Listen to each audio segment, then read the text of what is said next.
অন্ধ হাফেজ, তিনি চোখে দেখে না। এই যে দেখেন, চোখে দেখে না, চোখের দৃষ্টি নাই।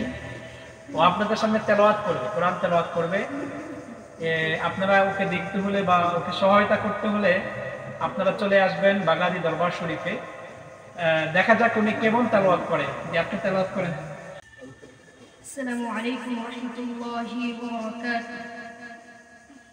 আউযু বিল্লাহি মিনাশ শাইতানির রাজীম। বিসমিল্লাহির রাহমানির রাহিম। ফাযকুরুনি আযকুরকুম ওয়াশকুরু লি ওয়া লা তাকফুরুন।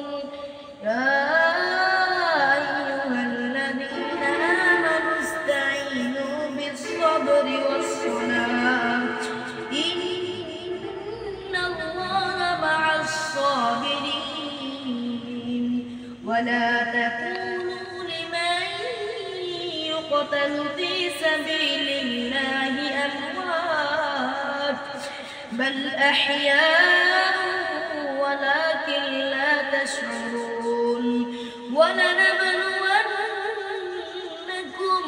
بشيء من الخوف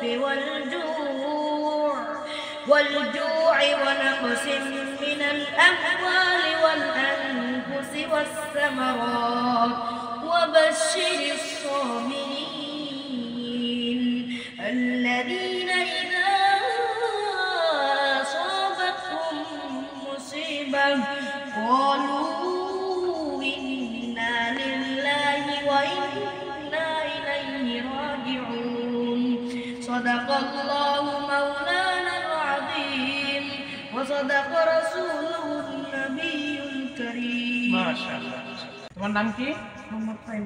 তোমার আব্বা কি করে? আমার আব্বা মুরগির ফার্মে কাজ করে। মুরগির ফার্মে কাজ করে না?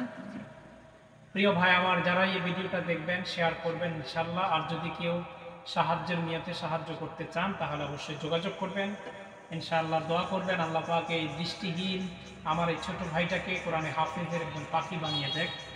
এখন দেখেন, আমরা অনেকের চোখের দৃষ্টি থাকা সত্ত্বেও আমরা পবিত্র কোরআন পড়তে চাই না, শিখতে চাই না, এবং আমরা পড়ার প্রতি একটা আগ্রহ যেটা থাকা দরকার সেটাও নেই। কিন্তু দেখেন, অন্ধ চোখে দেখেন, আল্লাহ তাআলা কি মেধা দিয়েছেন।